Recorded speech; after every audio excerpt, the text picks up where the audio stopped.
Ngumbingelele ngumukele mbukelo wami usabingelwayo inkeshezane kashukela yasalazi uphumeza ngakubetha lathula.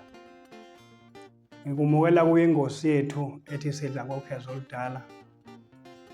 Kunjalo ke mbukeli, angithokoze nje ukuthi ube nethuba oyinikeza lona lokulandela esikwenzayo, lokho kuyangikhuthaza nami. Mbukeli ke namhla ke nginomlayezo engothunyelelwe ngomunye wababukeli, ngiyethemba naye futhi uyabona naye uyabuka kumanje. Lo mbukeli ke ubhale kanjena ke ngibingelele ke kuwe Nkeshezane, ngibingelele mfowethu.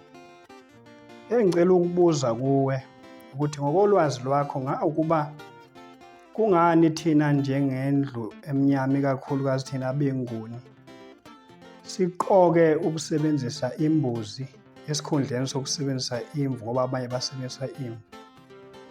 Kube yini lesiyilandelela embuzini sisathi usini lesi esisondeza eduze kwembuzi? Cha ke mbukeli, kuyezwakala isihloko nobani uyasizwa. Engikuthanda ngombukeli ukuthi umbukeli ngokolwazi lwami ngazi kanjani, okusho ukuthi unginikeza ilungelo ukuthi ngikhulume ngokolwazi lwami. Ngemva kwalokho ngizobe senginikeza nawe ke mbukeli ukuthi ke bese ke ucacisa nawe ngokolwakho ulwazi ukuthi wazi ngayiphi indlela, nami ke ngizoveza ngendlela engazi ngakhona. Okusho ukuthi kwamanje mbukeli ngizocela ukuthi le mbuzo engiyithola lapha ke ngithi ukwenza uhledlwana lwayo ukuthi ngiphendule ngokwamaphuzu engiwaziyo. Njengoba ngizothi shelele kancane nje, ngizocela ukuthi ke ungalahleki, ngizobe sengenza ngokuqondileyo.